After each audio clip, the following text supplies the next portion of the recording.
প্রিয় শিক্ষার্থীরা, লক্ষ্য করুন এখানে অনেকগুলো প্রিপোজিশন আছে এবং প্রতিটি প্রিপোজিশনেরই একটি কমন অর্থ, তা হলো মধ্যে।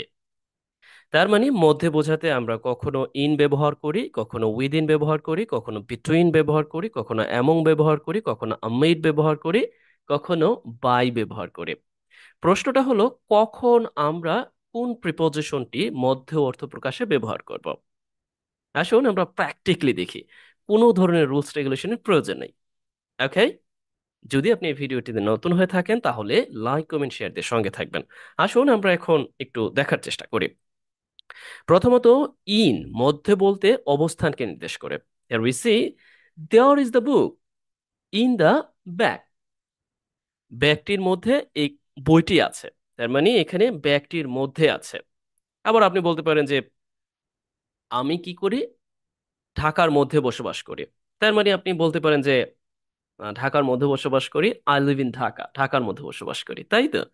তবে এখানে মধ্য অর্থ প্রকাশে স্পষ্টতই বোঝা যাচ্ছে ইন অবস্থানকে নির্দেশ করছে।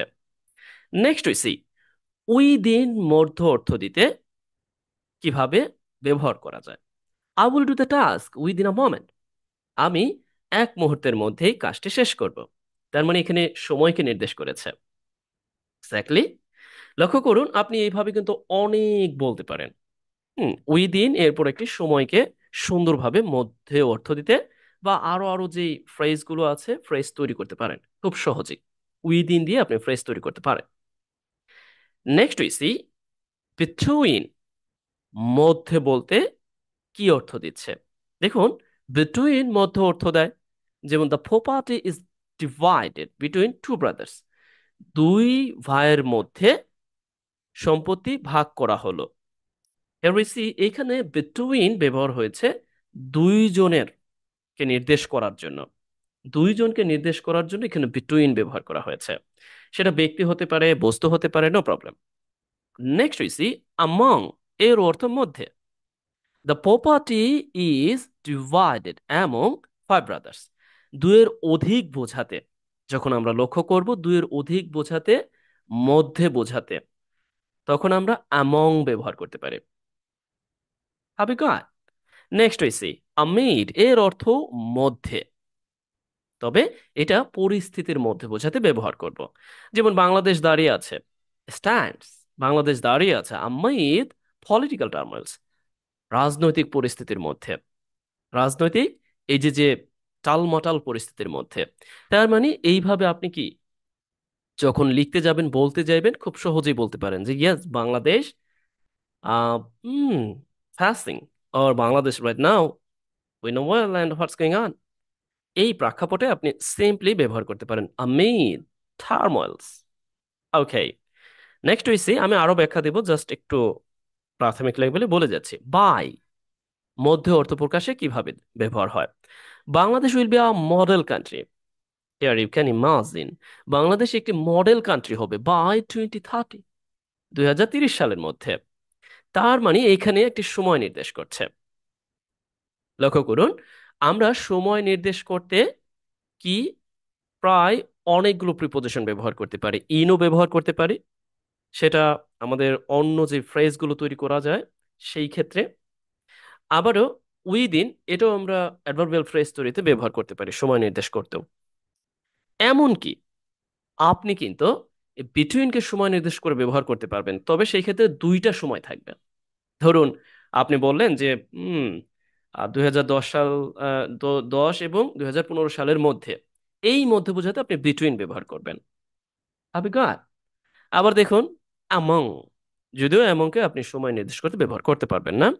অ্যামং আপনি এই সেন্সে ব্যবহার করতে পারবেন ব্যক্তি বা বস্তু অর্থ প্রদানে, বিশেষ করে অনেকের মধ্যে বোঝাতে। ওকে, সেই সেন্স দিতে। আমি এইটার অবস্থানটা একেবারে ডিফারেন্ট, এটা হচ্ছে অবস্থান। তার মানে হচ্ছে কোনো পরিস্থিতি চলমান তার মধ্যে। যেমন ধরুন বর্তমানে রাজনৈতিক পরিস্থিতি বিরাজমান, আপনি বললেন যে এই রাজনৈতিক পরিস্থিতির মধ্যেই সরকার এই সিদ্ধান্ত নিতে যাচ্ছে। amid political concern, right. এই অর্থ প্রকাশে আপনি ফ্রাঙ্কলি কি করতে পারেন, amid ব্যবহার করতে পারেন। ওকে। আর বাই, এটা দিয়ে দারুণ দারুণ ফ্রেজ তৈরি করা যায়, অ্যাডভার্বিয়াল ফ্রেজ তৈরি করা যায়, বিশেষ করে অ্যাডভার্ব অফ টাইম যুক্ত ফ্রেজগুলো তৈরি করা যায়।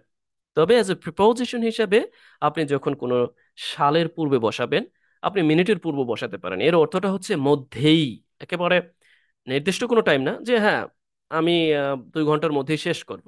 এই সেন্স প্রদানে আপনি সিম্পলি বাই ব্যবহার করতে পারেন। বুঝতে পারলেন? আশা করছি বুঝতে পেরেছেন।